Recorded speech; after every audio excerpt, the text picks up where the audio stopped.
Now, let's shift focus to what's happening in Manipur, ladies and gentlemen. We've been trying to highlight the reasons why there is strife there and asking this question, who is weaponizing Manipur? Now, these are exclusive inputs that have been stacked up for you here on this edition of The Right Stand from our Security Affairs editor, Manoj Kumar Gupta. Let's get into it. Intel sources have told CNN News 18 that Manipur's drug economy is being controlled by foreign agents. So there is a foreign element or a foreign agency which is involved in what's happening in Manipur. There's China there with the involvement of Chinese businessmen. There's Myanmar because that's the belt, and in Myanmar region is where a large amount of poppy cultivation is happening. There is a Thailand narco nexus given the Golden Triangle that's fueling this violence. A parallel narco economy of 60,000 crore is being run in Manipur with the help of these foreign agents.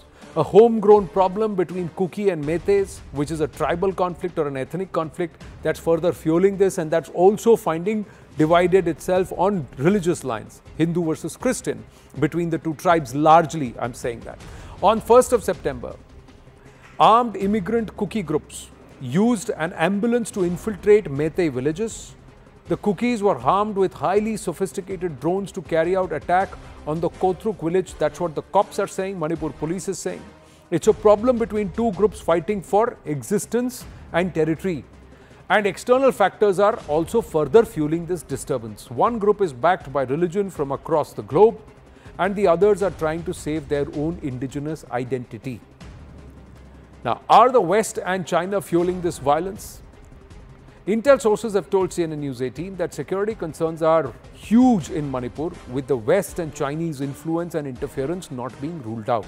China's attempt has been to control the drug economy and also have control over that entire region given its Belt and Road project and its initiative. They're also looking at a port in that region. Now, there is a possible working towards a West possibility that there is a West plot to try and carve out another state, as the former Prime Minister of Bangladesh, Sheikh Hasina, had warned. Infiltrations possibly from Myanmar and Chittagong are also taking place. The West and China are using this turmoil in Manipur to their advantage. Both these hegemonistic powers fighting for dominance in this region, using this entire region for their purpose, their own benefit. So West wants a base there to try and monitor this entire region. The PLA is building that Belt and Road initiative. They have a port and they want to connect this region and they want to control this entire region so that their economic interests and their own hegemonistic interests are protected. China and West backing the Kukis in the garb of religion. A plot to carve out a separate state using areas of Manipur, Mizoram, Myanmar's Chin and region, and also Bangladesh's Chittagong. The China is using these borders to create tension in Bharat, so it serves a dual purpose for it. It's actually the West bid to replicate the Bangladesh plot to derail Bharat. So there are multiple layers to this. There's a bid to stop Bharat's growth trajectory and push them to perhaps be mired in internal conflict so they cannot grow, or we as a nation cannot grow globally. So this will continue. And there will be perhaps an escalation in this of tension in this region. Let's try and also understand another dynamic quickly. Manipur police sources have told CNN News 18 that the centre has been ignoring the conflict which has been going on for about 15 months and that the central government should have looked at sophisticated weapons being used. The centre should have heeded to advanced military tactics deployed to fight the conflict as crimes are organized and premeditated. Armed fighters are coming from Chittagong or Myanmar areas and that special training has been given to them. Now, there is a reason for this also, ladies and gentlemen, that some of these who are retired people, personnel from service, who are part of these Kuki groups, that's also what inputs are suggesting. Ananta Mitra, Senior Fellow, IPCS, is with us. Dr. Ankita Datta, researcher and columnist, with us to get us some more perspective. Dr. Ankita Datta, first to you. You have done a deep dive onto the demographics in this entire region. Is this a Kuki versus Meitei, perhaps drawn on religious lines? Is this only that, this ethnic conflict, or is there much more to it than meets the eye? Namaste, Anandji. Namaste, everyone. Namaste. There is much more to it, and I would say there is so much more to it, because what we have often seen in the mainstream media is the way in which this ongoing human tragedy has been defined, sometimes as an ethnic clash, sometimes as a proxy war. Now see, these are terms that have really failed to explain the the actual reasons behind this violence and also its long-term consequences, because the conflict is certainly beyond ethnicity or beyond just two communities. Because with the aim of establishing a separate Kuki homeland, which is known by several names like Zalingam, Zogam, Zoland, Greater Mizoram, or even the Land of Freedom, and this is an idea that is in itself rooted in hate and xenophobia towards non-Kukis. And I remember that they had even submitted a memorandum to former Prime Minister Jawaharlal Nehru in March 1960, pleading for the immediate establishment of their imaginary Kuki state. And precisely with this objective in mind, they have been carrying out a systematic cultural genocide, I would say, of the majority indigenous Meitei and Vishnupriya Manipuris, Gorkhas, Tamils, Biharis and Bengalis who have been living in Manipur for decades now.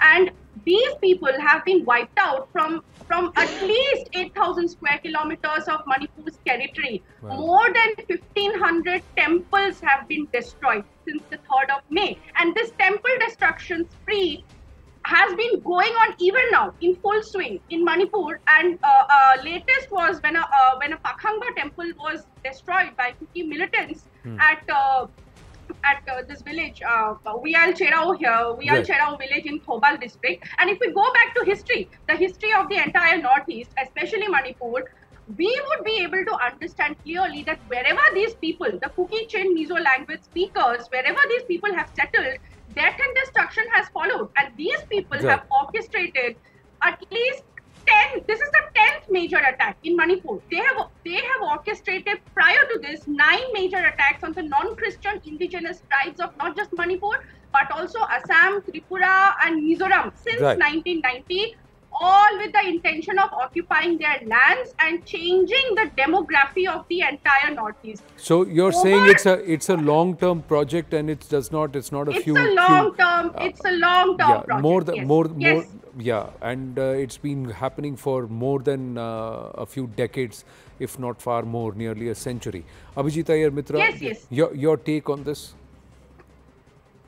So when it comes to foreign interference out here, I think throughout the period of, the Alpha terrorism in Assam, there was a lot of evidence of China supplying arms to Alpha.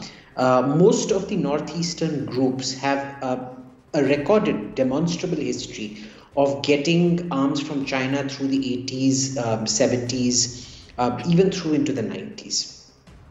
The question is, what do we have today? The evidence seems to fairly suggest that arms supply route has started up.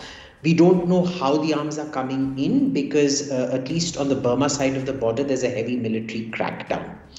The drones are a very important indication because remember, most of the commonly used drones today are Chinese-made drones. The ones that are available in the market are DJI and Parrot. We don't know if this is supplied. The modification for these drones to have the bombs fitted onto them, it has been democratized. So we have no way of tracing this back specifically to China, except that we know that they're using Chinese weapons or Chinese produced weapons fairly significantly. With the Americans, it's slightly different. We are yet to see any hard evidence of the American state supporting them, but we have significant evidence of churches supporting them, be it the Presbyterian or the Methodist Church. They've come out in, they've not exactly supplied them with arms or anything like that, but there's definitely some kind of PR campaigns that go on constantly portraying violence initiated by these groups as somehow response to victimization by the state and so on and so forth. The funny thing right now is even these voices haven't found any particular resonance during this conflict. So either we're doing a good job or the churches have diluted their support. The problem is there's not much information coming out of Manipur. This is both a good thing and a bad thing. I think in many ways it's diluted the mischievous effect that we saw through the 80s and 90s that these churches played out there. With China, again, China, nobody really knows how they play their hand, why they play their hand, and so on and so forth. That border with Burma is an extremely porous border. How those arms are coming in, again, we don't know. All we know is that there are Chinese arms. This latest drone attack, we still don't know the providence of those drones is. What is the point of origin of those drones? But certainly something the Chinese could do. And in the case of America, very clearly there's been a, let's call it a sub-state support for this kind of aggressive, violent terrorism. Right.